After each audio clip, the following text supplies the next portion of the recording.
Hi, this is the introduction to the FY185 PASS module for physics, or at least the physics strand of it. So you might be studying part physics and part another science. So this is just going to take you through the physics aspect of it, but we'll also cover the assessment as well.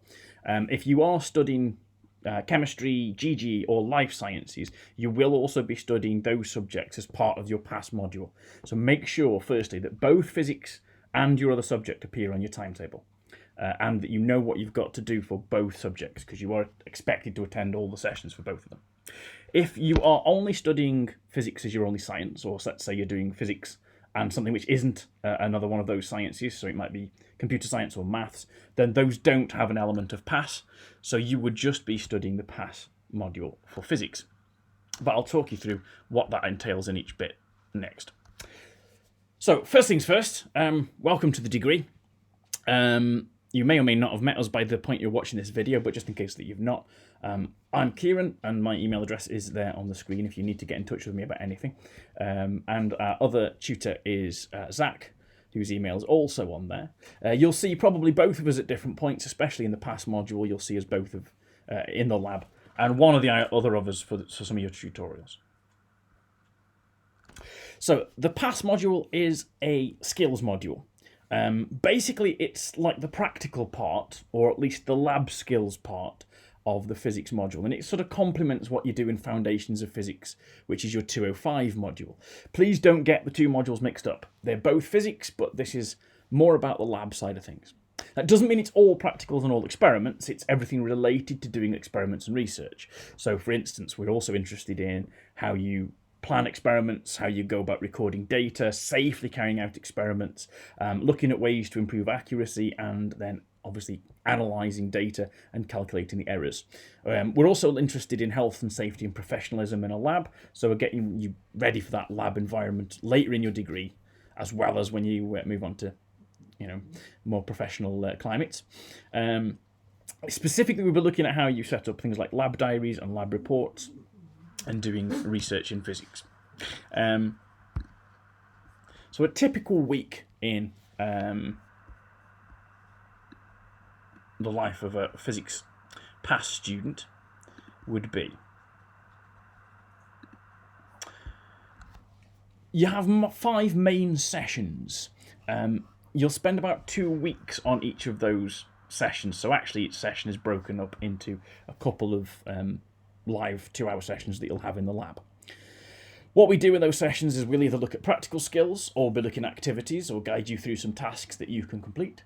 There are additional tasks that you'll find online. Some of them will be repeated there, so you can work through them again, or you can go back and revisit some notes based on them if you want to. The idea is that if you keep up with the tasks and you complete any tasks that you need in preparation for the next tutorial, so keep an eye on what it is that you need to do for the next lab.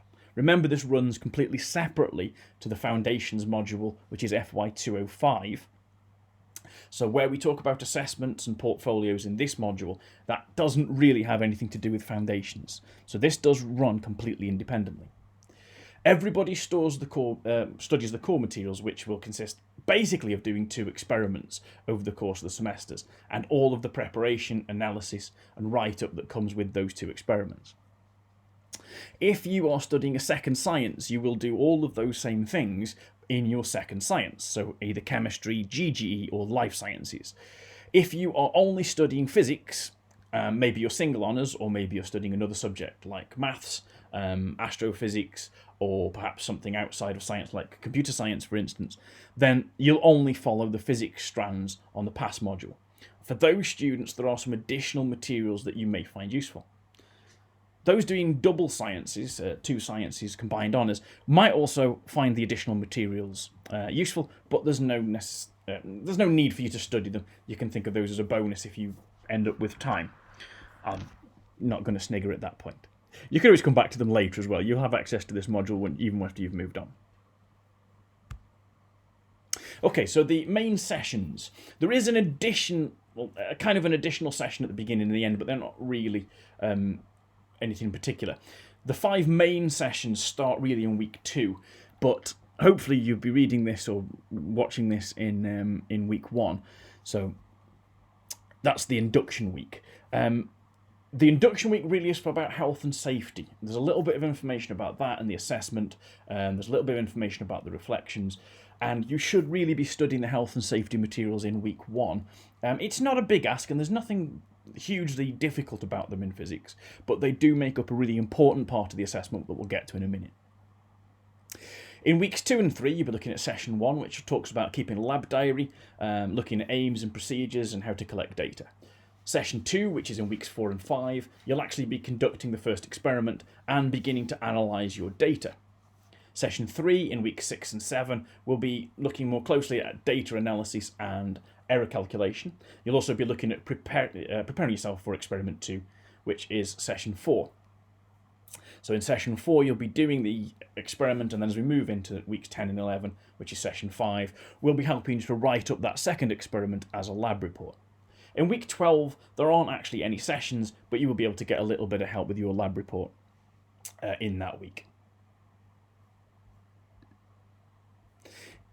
For those who are only studying physics, or maybe just astrophysics, or for those who are doing physics and maths, or physics and another subject, basically for those who aren't doing another science, there won't be any additional timetable sessions for you, but there is some additional material you can look at.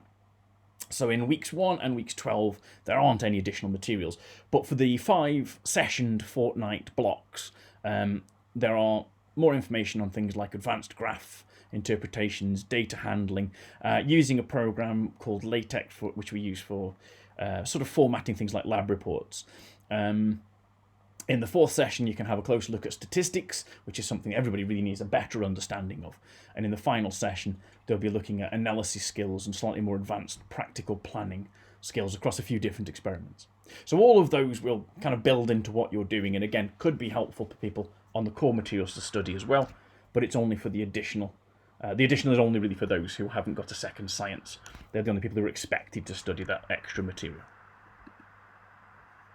So, you are going to be given a lot of support. Now, the PASS module actually is set up so that you can study an awful lot of it through a OneNote document, which is all laid out beautifully with lots of links and documents and videos and things that you can follow it all through.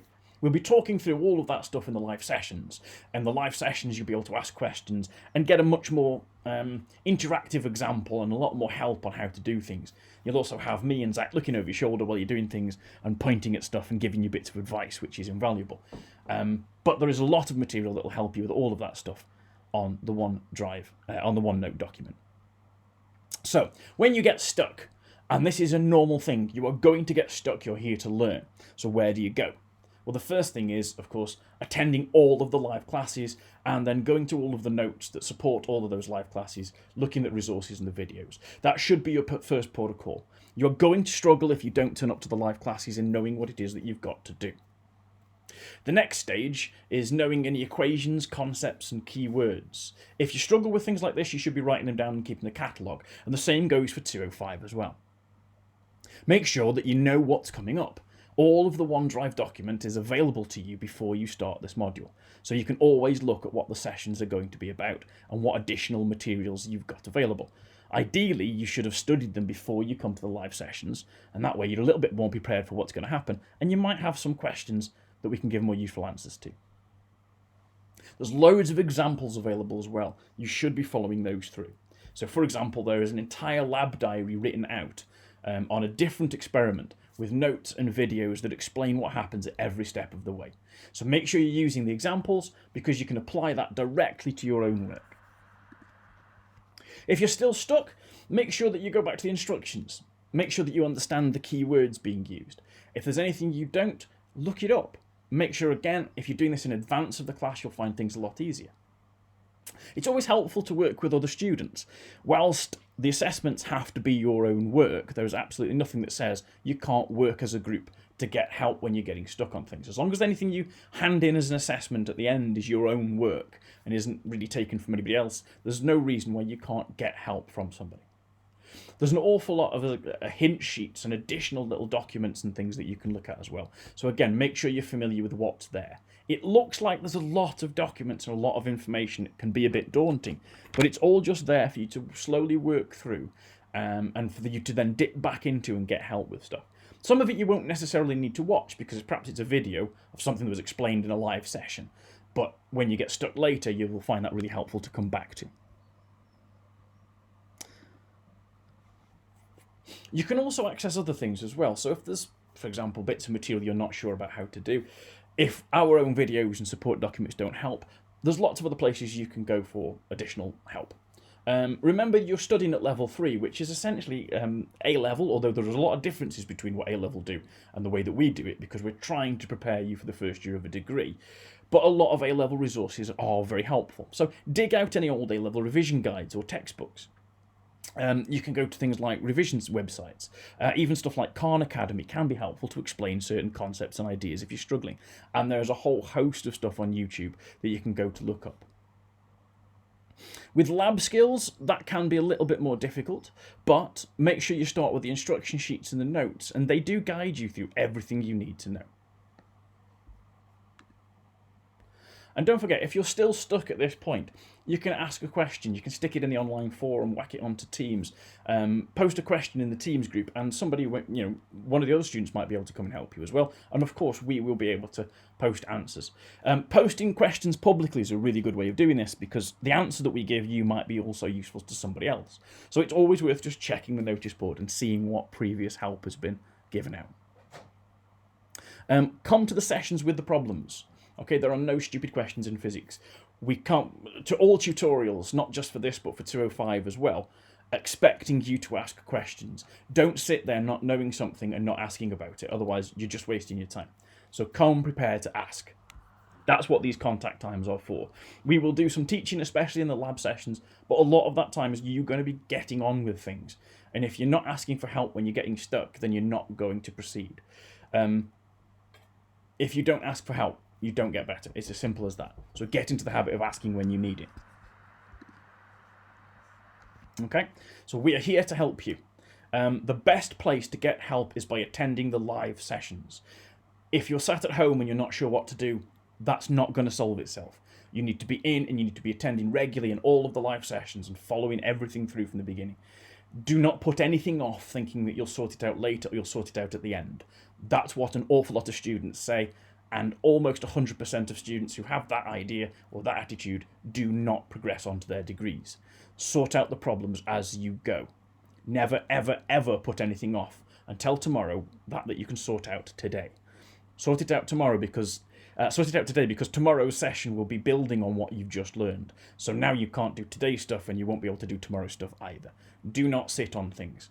Keep up with the work. Plan your time. Ask questions. Okay, quick look at the assessment. The assessment for pass is split into 2 bits. There's a portfolio that contains a couple of sections, well, 3 sections actually. Professionalism, lab diary, and a reflection, although the lab diary and the reflection do actually get completed at the same time. So the whole portfolio is worth 25% for each of those bits, so 50% in total. The very first bit is a set of questions you will be completing 20 of on professionalism and health and safety. Right now, there are materials in the week 1, session 0, which you should be studying, or if you haven't, get onto those. And the links for the health and safety questions are in the KLE. So make sure that you can find those and that you complete them as soon as you can. There is also a lab report, which is the second assessment, and that makes up 50%. Okay, the health and safety and professionalism tests are I won't say easy, but they are multiple choice questions. So study the materials and have a go at them. You should complete 2 sets of questions. So you've done 20 in total. There's 10 in each set. If physics is the only science that you study, then you should complete the core and the additional physics questions. If you study 2 sciences, GGE, chemistry, and life sciences, along with physics, if you can study any 2 of those, then you'll do the core in each of those subjects. So everybody should complete 2 sets of questions. Don't complete additional. If you do, if you study 2 subjects and you complete the core and the additional in both subjects, we will only look at your core marks. So don't complete extra, you'll just be wasting your time.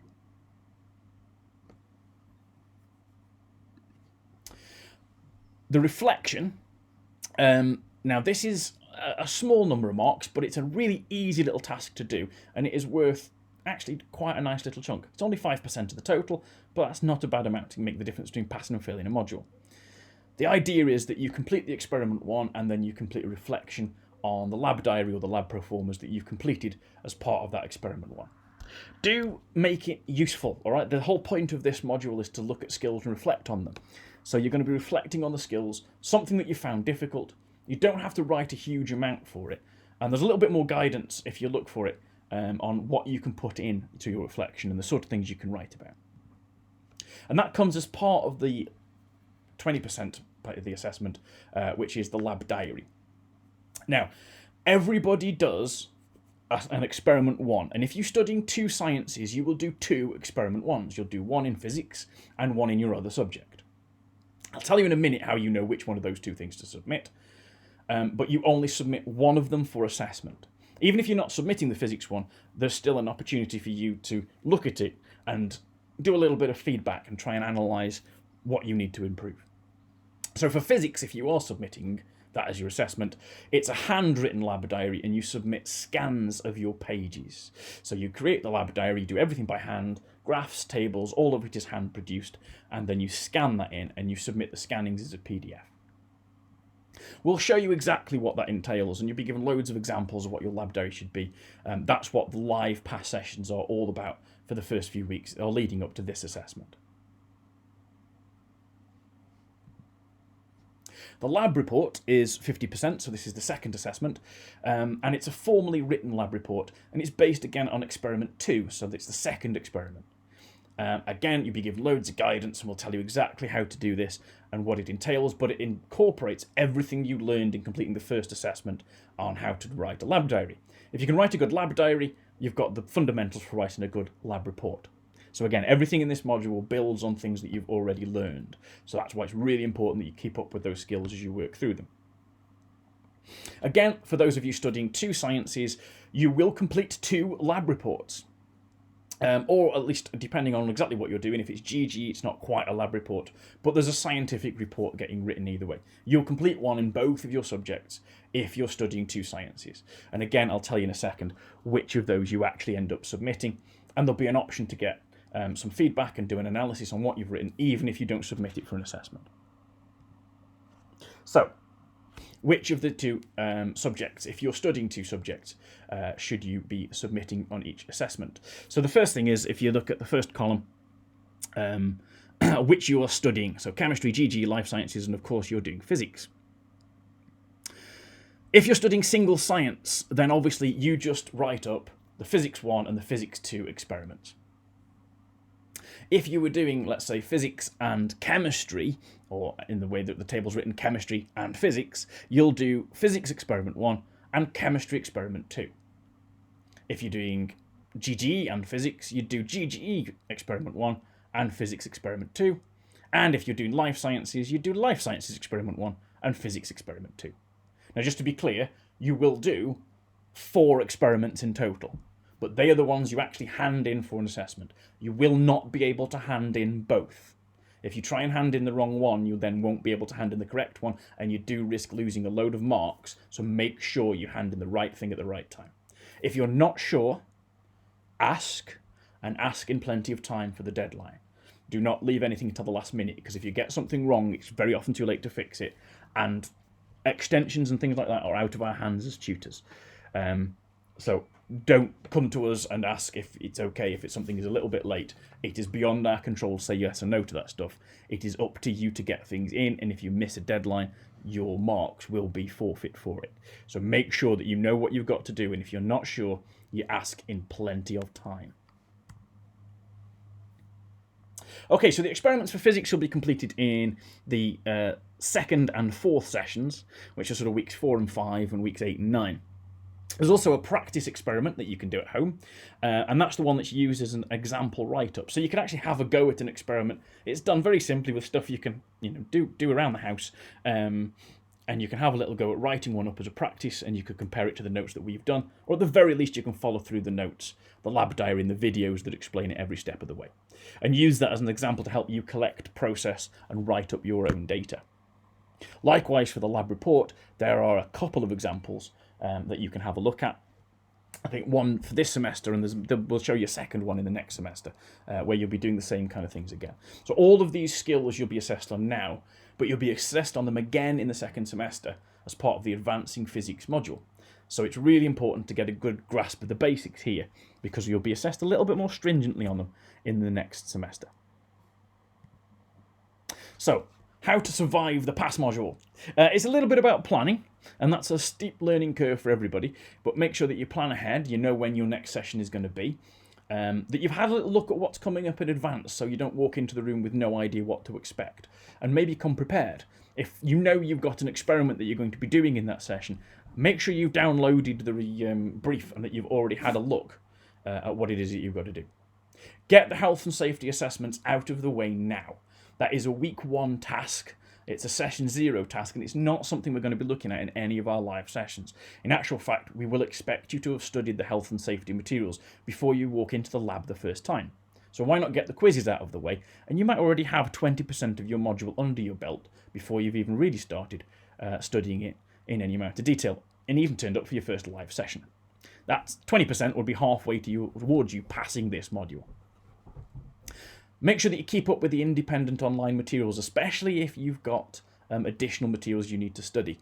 They are there to help you. They are not there to drown you, even though it looks like there's a lot.